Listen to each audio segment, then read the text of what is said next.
our little chat with experts in the industry, all things healthcare, EMR, wellness, everything around our current industry, sponsored by Functional Pathways. I'm Karen Welsh. I'm the VP of Clinical and Reimbursement Excellence, and I am joined today by Rita Cole, who is Director of Clinical Services and Fellow Speech Pathologist with Net Health. So really excited to have conversation with her today about EMRs, AI, all things therapy related to whether it's documentation or integration or whatever that looks like. So welcome, Rita. Thank you. Thanks for having me. I'm happy to be here. Absolutely. So give us a little background on you and kind of how you've progressed up through Net Health and speech pathologist background. Yeah, sure. So I've been in the industry probably too many years that I want to admit. So let's just say 30 plus. And I started at the trauma center here in Cleveland, Ohio, and worked with all sorts of different types of patients. Fun, very exciting, adults to children. And I say exciting, of course, because working with different types of conditions and bringing in the speech pathology care across the different populations, variety of ages, et cetera. And I'd say after 5-6 years of that, I really felt that, and it, I wanted the long-term relationship with families, and I moved into the IRF type of setting, and then from there I moved into skilled nursing, and skilled nursing is where I really found my greatest joy, working with the elderly, working with families, working with nursing staff and activity staff, social workers, things like that, to continue to help the patients that we were working with. So I made the transition about 16 years ago from direct care and clinical programming with rehab providers to working in the software space. And with what we're called Net Health now, we've gone through some different transitions. Initially was doing a little bit of compliance, helping build the documentation system that folks use now. Of course, then doing a little bit as well with product and engineering, making sure that we're all on the same page, that folks are understanding what clinicians do. And of course, now I am in a role where I'm more of a liaison. So focusing on documentation, trying to build out what folks need, and at the same time trying to make sure that the different teams are understanding what's really happening in the industry. So what really is happening in the industry right now? There's so many things out there. We talk a lot about interoperability. Hey, I said it right that time. That's yes, a word that does not roll off the tongue. But what does that look like? What do we think is, or what do you think is coming down the pike? As we know, technology has advanced rapidly, and you can get a new phone today and it'll be outdated tomorrow, or you can get a new computer this morning and it's outdated by this afternoon. What does that look like from a rehab EMR perspective, or just EMRs in general? Sure, yeah. So giving my own point of view, of course, not necessarily speaking timelines or product roadmaps for Net Health. I think that from the technology standpoint of it, I think obviously there's got to be a great deal of growth, right? I think when folks hear interoperability, we think of two different things. We think of information going back and forth, pushing here and receiving on this end. I think there's also that word integration as well. And you hear about the Cerners and the Epics and the type of content they have, but you also have to keep in mind the smaller groups and those that are more rehab specific focused. So when I think about some of the integrations that we have, not quite interoperability, but integration. So think about as an ASHA member, we know that ASHA has a very involved and history with their very successful NOMS program, their National Outcome Measurement System. And we offered the ability for speech pathologists to collect outcome information, collect a bunch of data within NetHealth, and then be able to send that information to ASHA's NOMS repository. So you have an integration of that type where there's information pushing back and forth. And then, of course, folks can use the information that ASHA has to be able to help drive decisions about their patient care, about what they should do with their patients, how they progress the patients, very in-depth information and data. So there's that type of integration. I think there's great opportunity for rehab professionals very specifically. So we know that MIPS has been changing quite a bit. There's photo, there's integrations with QCDRs. I think that all has to expand because of new regulation regarding qualified providers, certified healthcare systems. I also think about RTM, and I think about successful programs that folks want to use to start to explore and research. And so we have to have integrations with specialty type services. And there's so many solution providers. I could list, 20, 30 of them, and I don't want to not include any that folks should look at. So I will avoid that. But looking at programs that have gait analysis and how that could fit into a rehab professional's work and plans of care. I think those that have exercise, whether it's during the patient episode of care, whether it's a home exercise program, I think that those types of integrations are certainly things to be watching and monitoring and strive for. Simpler, more efficient ADT, admissions and discharges and transfers, because of the fact that we have to think continuum of care, right? Sometimes we think, okay, we see the patient now in our skilled nursing facilities, but we limit ourselves. We forget about reaching out to when the patient goes home or when the patient begins outpatient, maybe when the patient goes to IL and needs some home health type services. So I think that when we think communication going back and forth, yes, we do have that overarching interoperability type of concept, but we also have that smaller component, with integration. And I think that that FHIR and USCDI, those components, as the USCDI has gone through its different versions, I think we're done with 4, we're coming up on 5. I think that's really emphasized the need for systems to be able to be on some type of uniform communication method so that information can be exchanged throughout the patient's continuum of care. And we have to make sure that we're all continuing to support that initiative, of course, follow the regulations, but make sure that it's to the best for the patient, because ultimately it's to improve patient outcomes. So 2 things that you said in that conversation that kind of sparked a thought for me. First, the difference between integration and interoperability, and explain your take on the difference between those two, because I think they can be confused for those of us in the field and our listeners for sure. And then, when you talk about the continuum, the thought process around how do we break down those silos, because it is it's still siloed, even when you look at the regulations, which that's a whole other conversation, right? We are a very heavily regulated industry. So I would ask you, which regulations do you feel like need to be adjusted to encourage both the integration and the interoperability? Long-winded question.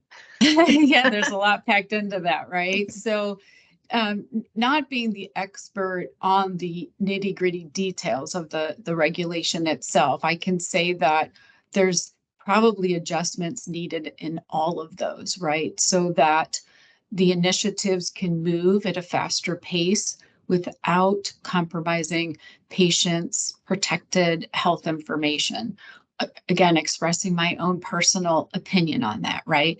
And so when we think interoperability, I think the bigger concept of health information technology, the bigger concept of as the patient moves from one location to another to receive care, that we all as the providers have the standard amount of information that we can have so that we can more efficiently treat the patient, so that we can treat the patient with quality, so that we can treat the patient at low cost, as well as with the highest outcome possible.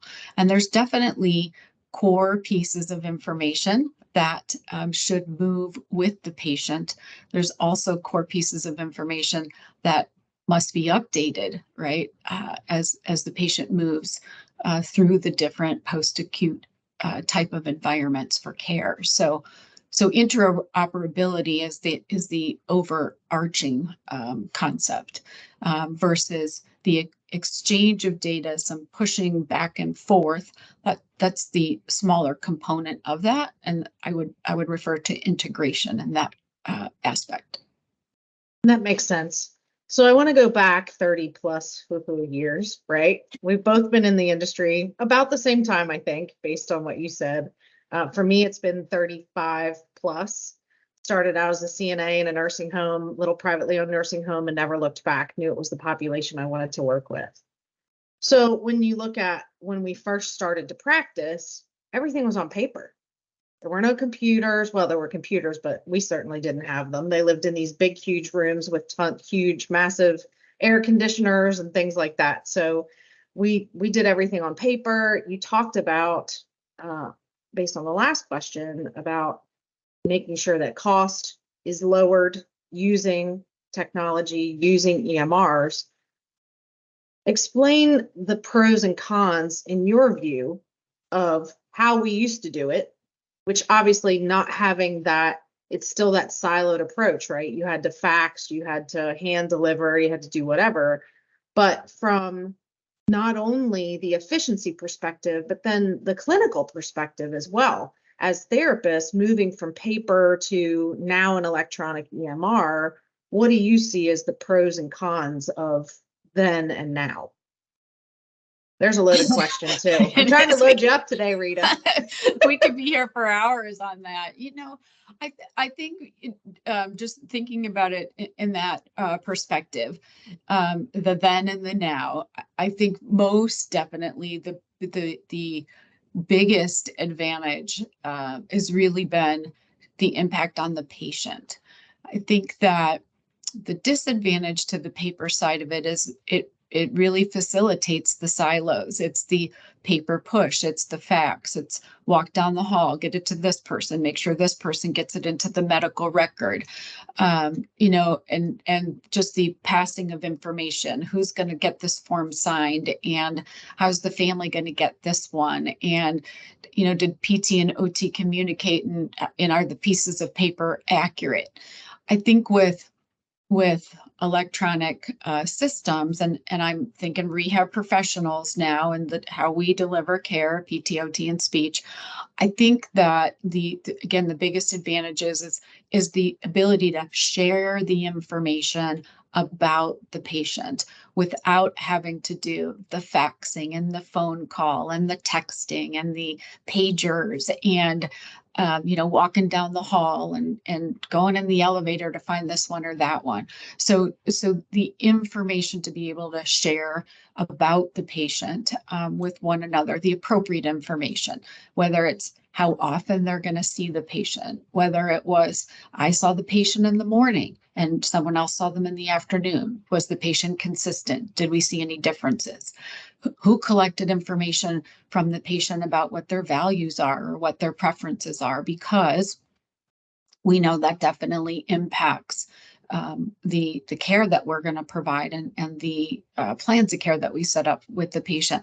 I think the concepts about about the person, their social aspects. Do they have a large family? How's their transportation? What was their education like? Did they express any fears, whether it's fear of falling, not having food, having their water be shut off and not be able to have appropriate hygiene? And, I think all of those nitty-gritty details that really impact our treatment plans, what we would do with the patient. I think the advantage of electronic systems is that we can share that information so much more timely. It's in line, it's here and it's now as we're seeing the patient. Yeah.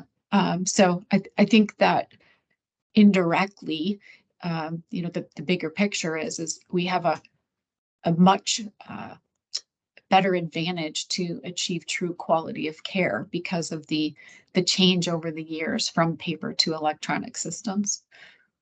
Well, and certainly when I look back at doing paper documentation, it was more personal in some ways, right? Because it all had to come from our brain. We weren't necessarily, even though we may have come up with our own canned goals or canned ways of writing things, you were still writing from your own brain of what you observed and those kind of things. When you move to an EMR, some people would say that it's much less personal in some ways. Obviously, you can still free text and those kind of things, but we've also tried to create EMRs that increase efficiencies so that you have those canned phrases. Where is that balance? What's that balance? And, we talk about, you've mentioned it, quality of care, and we all want to achieve the highest quality of care for our residents and our patients. But does it take the personality and the personalization out of that because of those canned phrases? And then what do you do to mitigate that? Yeah, so I think it's a great point. I think that it enhances the fact that we don't want the therapist not to use their brain anymore. We don't want the therapist not to use their skill. That's super important. I think in the systems, whether you're on a scheduler, whether you're using the documentation, whether you're at the point where you're going to enter some data for billing your services, we need to make sure that it's as efficient as possible, but that it's also facilitating that therapist, that all of us that are providers continue to look at the detail, continue to use what we know best, implement our skill, keep the hat on, keep the glasses on, right? Words matter, numbers matter. We shouldn't rely on the systems themselves to do the thinking for us. And I think that's a core piece, a core message for all providers. We're here to help provide tools and different resources, reminders, visual cues, right? Great for our own documentation. Prompters, some instruction guides, all the things that we do with our patients. That's what the systems are for as well. And the goal is really to make it so much easier for the therapist to do that, so that they can then, very happily see their patients, so that they can feel good about the service being documented, being scheduled, being billed the way it really should be. Yeah. Have you seen a difference in kind of the clinical reasoning or even documentation, not requirements necessarily, but yeah, that's probably the word too. And we were under rugs for a really long time. And we got used to the dosing of rugs, which was basically 720 and 500, right? And then we moved to PDPM, never mind that the pandemic hit very soon after that, which totally rocked everybody and changed our ability to really focus in on PDPM. Are you seeing a difference in the asks or the thought process around the clinical reasoning from rugs to PDPM? Yeah, I think so. I would say that from the concept, it could be a conversation that we talk about for hours, but breaking it down into a few different things. and who the asks are from. So we're getting asks from persons like yourself, the decision makers of providers. We get asks from the therapists, and sometimes those don't match, right? And so for the clinical reasoning component, I think the clinical reasoning to help the therapist schedule the patient correctly, the clinical reason to have documented as to why they're seeing the patient, what they're doing with the patient. So absolutely, I think the biggest piece really is to help support what is documented in the MDS, help support the skilled nurses, help support the CNAs, help support the MDS coordinators, really to understand the components that they're documenting, where therapy also addresses with the patient on a daily basis. Obviously, GG is the most common, but components of a patient swallowing, components of a patient's anxiety levels, their mental health, components of their cognition. I think that making sure that there's that collaboration and communication, and that's where therapists need to be, making sure that they're crisp in their documentation, crisp in their communication to all of those other providers in the facility. That's where they show their value. And from the clinical reasoning component, whether we're analyzing, whether we're assessing, whether we're instructing, whether we're modifying and reformulating, we know what we're doing, but everyone else needs to know, and they need to know why. And so I think that consistent communication and collaboration at the facility level is super important.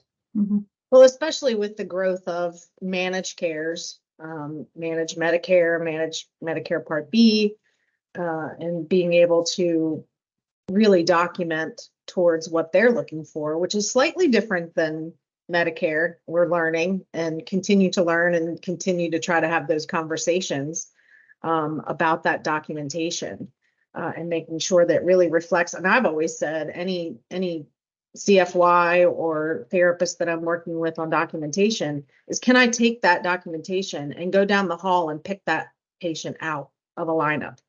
And I should be able to do that, right? Yep. So being able to utilize what you have in that EMR, because obviously it's designed to be able to increase your efficiency by doing the build goals or, you know, the drop down boxes or things like that. But it doesn't, those kinds of things don't give that spin to really say, okay, this patient with this stroke is different from this patient with this stroke, even though they may look similar. How do I differentiate them and really show what I bring to the table?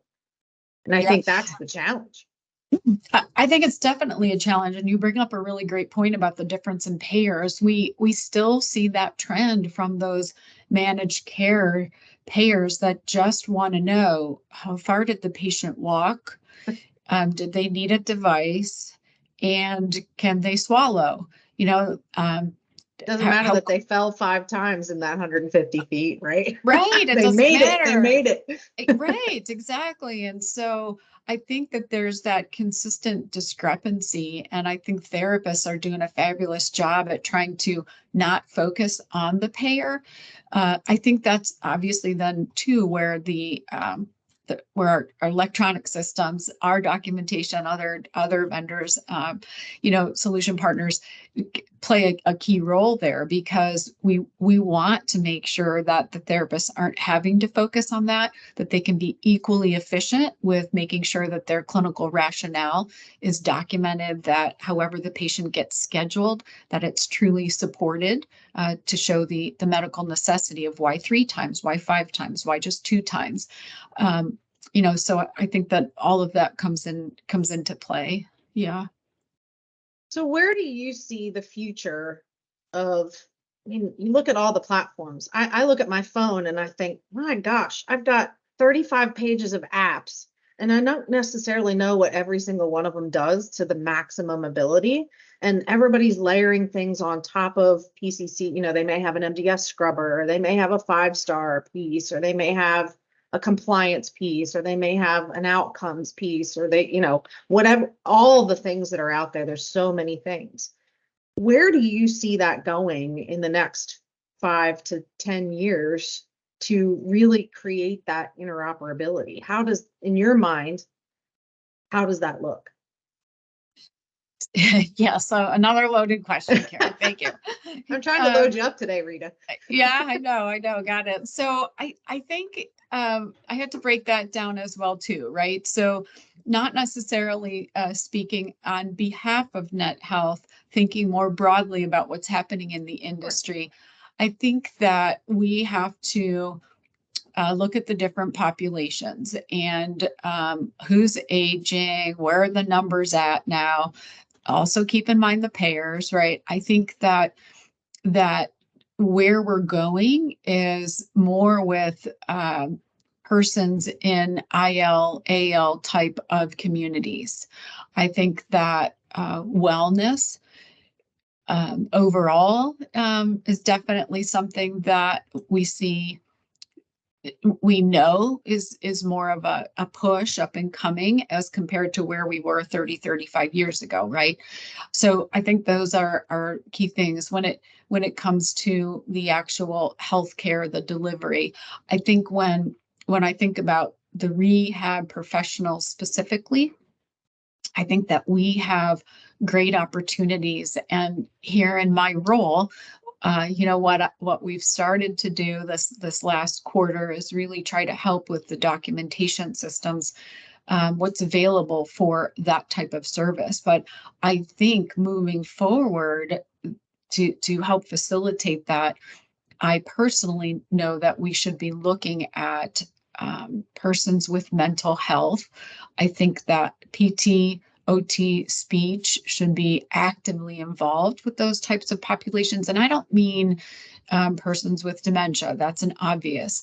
I mean what's increased since COVID, persons with severe anxiety, persons with obsessive compulsive disorders, depression, to the point where it's impacted their ability to live on their own, to hold a job, think through situations. I think that therapists have a role there, and healthcare systems need to help support therapists providing that type of service. So I think there's that. I think there's opportunities, of course, for different modes of treatment, RTM and telehealth. And although we didn't get the win that we wanted with telehealth, we know that the non-traditional Medicare providers are there's many that will recognize therapists and reimburse for the services that are being provided there. And I think there's a whole great opportunity for us to be more actively involved with social determinants of health as well. I think that's a big miss in terms of the impact on our plans of treatment.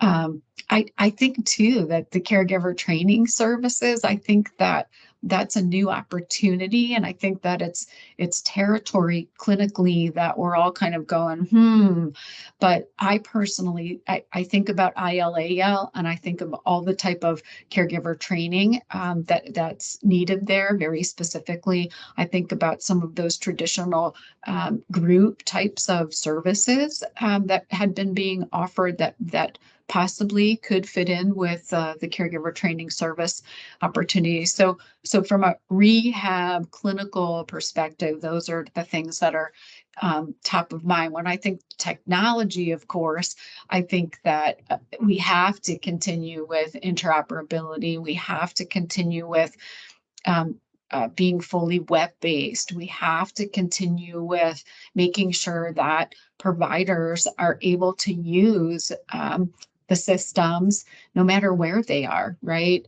In a basement, providing care, on the top of a mountain in a skilled nursing facility, so I think that that's super important, and it's important to access patient access to care, right? So I think that technology supporting both of those, of course, is super important.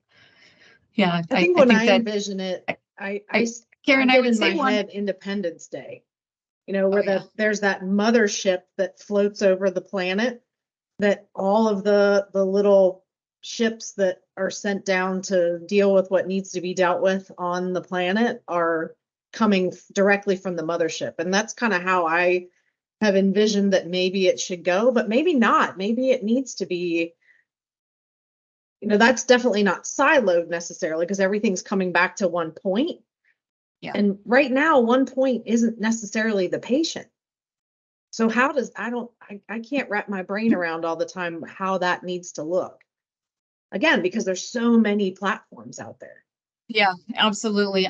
I think the other piece, which I personally think is going to be more fun and exciting from a technology standpoint too. You think about when you go to use your phone, you type something in and you go, wait a minute, how did that just come up for me? How does that know? I think the whole concept of AI in healthcare, we're going to see growing. We're going to see more opportunity there. And I think the piece to that is really, where do you start with it? Is it with helping clinicians with their care plans? Is it with scheduling? So where do you start with that? But that whole concept of using AI to really improve predictability, I think that's definitely a piece that comes into in terms of where we see things moving. Mm-hmm. Do you feel like AI, and it's certainly a huge controversy out there right now, especially in healthcare, because they're talking about AI having better abilities than some physicians or some therapists or some, clinicians, wherever they are. What's your thought on where that lands, where AI lands? Because you don't want AI to replace people, because we are people working with people and we need that interaction. And maybe different generations need it less or need it more, depending, what you study about the generational approach, depending when you were born and what you were exposed to. But where do you feel AI? I know you just said about notes and scheduling and things like that, but where do you think AI is going to go from a therapy perspective, and how do we avoid it taking over what the human part of what we do? Yeah, I think it goes back to the conversation that we had a little bit earlier, in the sense of the movement of from paper to electronic systems, right? I think AI is a similar concept in the fact that it cannot replace, it will not replace the person that's providing the care, their brain, their skill, right? It's a tool that I see it as another tool, another resource that's going to help improve the quality of care, and certainly probably the efficiency of care, which then, drives into, okay, does that improve the overall cost of the care? So I think it's super exciting, things like being able to help us know as providers, do we think this patient's going to come back? The number of services that we suggested, can it predict which patients are going to fall? Can it predict which patients really are going to successfully convert from a screen to an eval? I think there's all kinds of different ways, which patients are going to probably likely go back to a hospital, rehospitalization. I think that there's ways to take all of that information and then apply it to our specific services. I think that taking components about a person's life, what their preferences are, their values, and maybe using that first to help therapists design really cool schedules with their patients. So I think there's the movement to use it, of course, but not in the method of replace humans, nor replace the skill or the thought process from the person providing the care. Yeah. Yeah, more of the analytical piece of taking all of the pieces together, that taking all the stuff, that's where the mothership comes in. Maybe that's what AI is that mothership of combining all of the data and all of the information on that patient to do exactly what you said. And I'm even thinking about it from a mode of treatment perspective, from, do I set this goal? Do I set this goal? Because based on history, with patients of predictive analytics or whatever you want to call it, this is where you need to go. But it doesn't it's not in the room with the resident. It's not able to see those little idiosyncrasies and gosh, the patient has the right to refuse, right? So, or participate or not participate. And then you take all the social determinants of health, as much as you can put them into an AI piece, it still doesn't take the place of that human sympathy, empathy, all those kind of things that we know we have to do from a therapist perspective, or even just a caregiver in general perspective. So yeah, I appreciate that thought process on Yeah, that. absolutely. Sure. So let's talk a little bit to close this out about advocacy, because I know Net Health and you are very involved in Advion and NARA. Talk a little bit about why you feel like it's so important to advocate, not just for therapy, but just for healthcare in general, because there have been so many things that we've taken up to the hill, right? You just mentioned telehealth. We didn't get the win that we wanted. Why, in your mind, why are you so passionate about the advocacy piece? Me personally, it's because of patient care. It's about access to care. It's about persons being able to finance the care. It's trying to balance all of that, making sure that opportunity is there, making sure that it's equitable opportunity. And I think that, I always bring in the family side of it. What happened when my grandfather had a stroke? And how about when my grandmother had this issue? And now I think about my own mom recently transitioning to ILAL. And you see it personally in front of you as you go through it with your own family. And it brings the personal side to it. I think that in order for us as professionals to stay relevant, um, or providers, we provide care to persons, we have to advocate. We have to be the voice for our patients. And I love going to the Hill. You go in groups, everybody has the message, you can give your personal stories with it. I think that as providers experience going to the Hill, but we also have to make sure that the staff that are seeing the patients on a day-to-day basis understand how they can be advocates. I think concepts like words matter, how they actually finalize their document, whether they use the prompter words we provide or not, whether they start and then do fill in the blank, whether they change it up, that folks have to understand that what they put on paper ultimately could be a deciding factor as to whether or not a person will continue services. And I think about the reimbursement piece of it. What we put on paper could get denied. And if it does, then that's scary. That's scary to persons coming in for therapy. It instills more anxiety, more fear. What will happen? I can't afford it. I need to be able to pay for my groceries, my medication. And so therapy will be put to the side. So I think advocacy is my drive is about the patient, but then helping others to understand how it doesn't necessarily have to be at the Hill. You can advocate in day-to-day ways for your patients. Mm-hmm. Where do you think we need to go as speech pathologists, which you and I both are, and I have fears about where we end up as speech pathologists, because you look at outcomes. Let's just talk about the SNF and the nursing facility. They now have GG, which measures OT and PT. Obviously some nursing pieces, components, and support in there as well. But there's no real outcome, so to speak, for speech. No, we're not taking pre and post BIMS, which not that we would use the BIMS anyway, because it's not a reliable source of cognitive assessment. But there's not even a score in there, even though you have section K, it's not showing progress necessarily. So what are your thoughts on how we can continue to advocate as speech pathologists to make sure we're not either replaced or just not here anymore? What do we need to do in order to make sure we continue to have a seat at that table?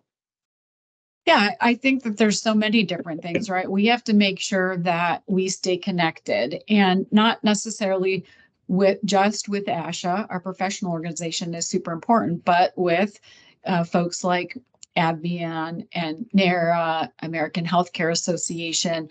I think that collaborating and networking across providers within your own communities, setting up speech pathology groups, doing once a month meetings, having connection collaboration forums or workshops, if you want to call it that, so that everybody's on the same page. And when it comes time to be able to go to congressional offices locally to write a letter, to sign off on something in support of rehab, folks would have a better understanding of the impact of those actions.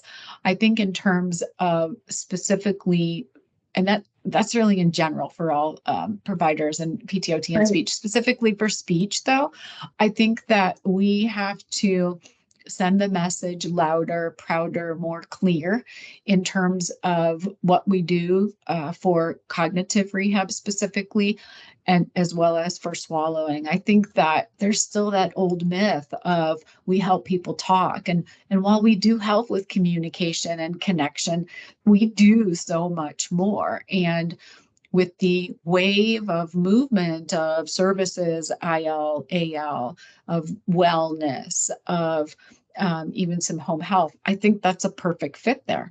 How do speech pathologists help patients maintain wellness? How do we help with nutrition? How do we help with decision making regarding liquid intake? How do we help with the whole cognitive piece? If we're teaching and training the strategies, the techniques for folks at the right time, it certainly then becomes a learned behavior when there's actually a decline in status. And so I think that we have to speak louder, more clearly, show our value that way.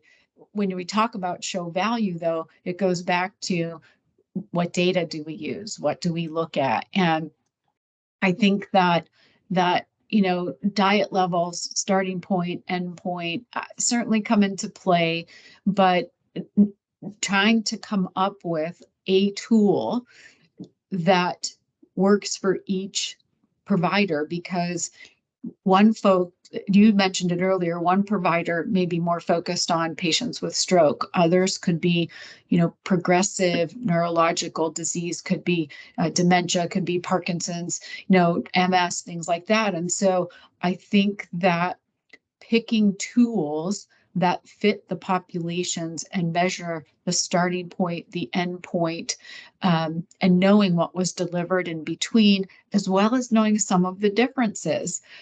What was the patient's level of education?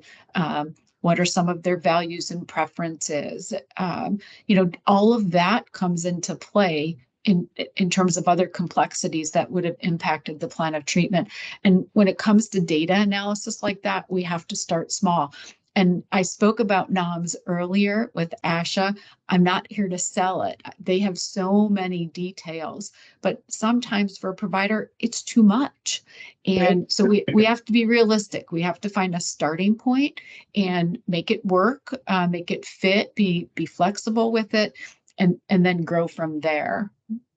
Well, that's what we did. We broke down and put it into functional pathways. We made our own kind of speech outcomes that we track, because NOMS is, while it has tons and tons of detail, can be a little bit cumbersome. And if you aren't certified in it, you can't necessarily use it or submit your data and those kind of things. So, and not every speech pathologist is certified in NOMS. So being able to have something that you can at least start with, and we started with 4 things. So it's at least a start. And it's sort of aligned with NOMS, but we've made the scale more around GG, because that's the language that we speak, especially in SNF and nursing facilities. Do you envision that, in your personal opinion, do you think that CMS will eventually move towards some standardized outcomes for speech, a little more outlined than what they are right now? I do. That's my personal opinion. I think that communication and swallowing are probably the broader concepts that would be looked at. And I guess I should say it as a cognitive communicative. Like, do I think they're going to pick one test? No, I don't think so. But I think that they'll look at combined types of questions. I think about the questions on the MDS now, and as speech pathologists, responses that say usually, responses that those don't fit. Like, what does usually mean, right? It's a little too subjective, but I think starting points along those lines might come first, and then of course the more we advocate, the more we can possibly use data to help communication with CMS. I think that we'll see some more consistent, a tool that can be used across the board to capture services. Yes. Well, and even when you look at the usually understands, my goodness, talk about open for interpretation and Yes. really missing the boat on probably a lot of our residents, because there is no standardized assessment that's being done in conjunction with that to truly measure both of those things. And the scary thing is that, and maybe that's not the right word, but you get my gist, is the usually understands or usually understood can change your quality measures and how that resident is perceived in multiple different avenues, whether it's, QMs or QRPs or whatever it is. So yeah, I think being able to have some kind of standardization, but even section GG, you're still using that fabulous word usually, or usual performance. Yes. And there's no definition of it. CMS was purposely vague about defining what that usually means. Yeah, I agree with that. I think we have to move towards something objective. We have to move towards something that's able to be used and learned, be able to be applied across the different populations, not something that's costly, so that we have some starting point for consistency. Again, the whole concept is continuum of care. We don't want something that'll be used in the hospital, different from something that's going to be used in the skilled nursing facility, and different from home health. We've got to have something as a source of measure across the pathway, the journey of health for the patient. So, agreed. Yeah. Well, Rita, I appreciate, we could have talked hours and hours about multiple topics around that, and I know I loaded up some of the questions, but greatly appreciate your time today. Anything we missed or anything you want to add before we wrap it up?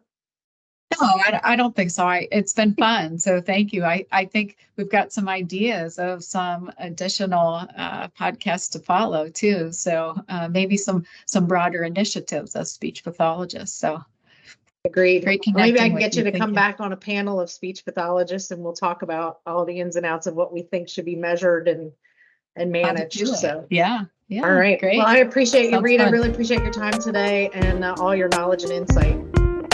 Yeah, thanks for having me. I appreciate it.